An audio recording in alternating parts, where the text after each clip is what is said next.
Assalamualaikum warahmatullahi wabarakatuh. Perkenalkan, nama saya Ega Abdul Ghani, nomor induk mahasiswa 23851 20023. Baik, dengan berbicaranya saya di sini, saya akan memenuhi tugas yang dimana tugasnya itu adalah mata kuliah studi teks dan pemikiran Islam. Nah, tugasnya itu adalah untuk mereview buku yang telah dibagikan pada tiap mahasiswanya.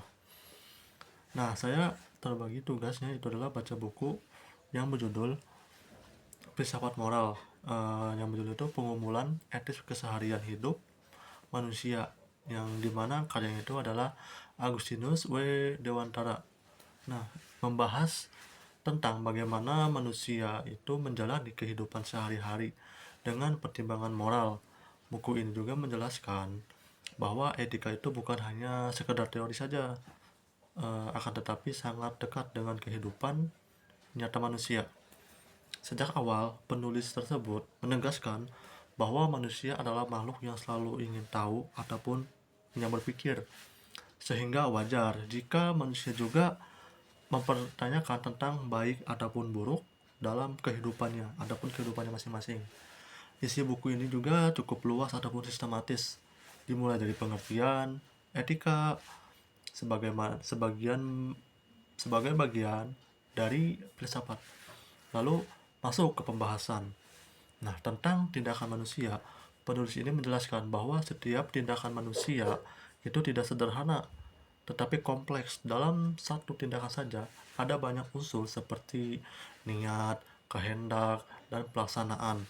Oleh karena itu, menilai baik dan buruk juga tidak bisa dilakukan secara sembarangan. Salah satu bagian yang penting dalam buku ini adalah pembahasan tentang nurani, hati nurani. Karena setiap manusia juga memiliki hati. Hati nurani dijelaskan sebagai kemampuan dalam diri manusia untuk menilai dan mempertimbangkan tindakan. Nah, hati nurani juga membantu manusia menentukan yang dimana apakah sesuatu itu baik dan apakah sesuatu itu buruk. Namun penulis juga menjelaskan bahwa hati nurani bisa saja salah ataupun sesat karena dipengaruhi oleh lingkungan, kebiasaan, dan pengetahuan seseorang. Hal ini membuat pembahasan ini menjadi lebih realistis ataupun nyata karena tidak semua orang selalu benar dalam menilai sesuatu. Selain itu juga buku ini juga membahas hubungan antara moral dengan hukum, nilai, dan kehidupan sosial. Penulis ini menekankan bahwa hukum seharusnya tidak hanya aturan, tetapi juga harus mencerminkan nilai moral dan keadilan. Jika hukum itu tidak adil, maka kehidupan masyarakat juga akan kacau. Ini menunjukkan bahwa moral itu tidak hanya unsur pribadi saja, tetapi juga untuk kehidupan kita bersama ataupun bersama-sama. Dalam bagian ini, eh, buku ini membahas tentang keutamaan virtu dan bagaimana manusia bisa menjelaskan pribadi yang baik. Penulis ini menjelaskan bahwa menjadi baik itu tidak instan, tetapi perlu latihan, kebiasaan, dan pendidikan. Manusia belajar menjadi baik melalui pengalaman kehidupannya masing-masing, adapun belajar dari kesalahannya masing-masing di masa lalunya. Ini membuat pembaca memahami bahwa moral adalah proses, bukan sesuatu yang langsung jadi ada penahap-penahapnya di tiap proses dan butuh waktu. Secara keseluruhan, buku ini sangat baik untuk memahami filsafat moral, terutama bagi pemula ataupun ya bagi orang-orang yang memang ingin tahu ataupun awam. Bahasa yang digunakan memang kadang agak berat gitu, banyak bahasa-bahasa ilmiah, tetapi isinya sangat kaya dan dekat dengan kehidupan kita sehari-hari.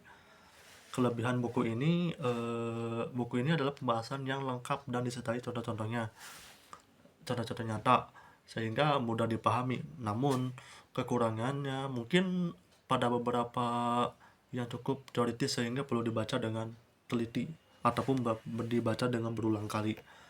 Jadi kesimpulannya, buku ini mengajarkan bahwa hidup manusia itu selalu berkaitan atau berhubungan dengan pilihan moral. Setiap tindakan harus dipertimbangkan dengan baik.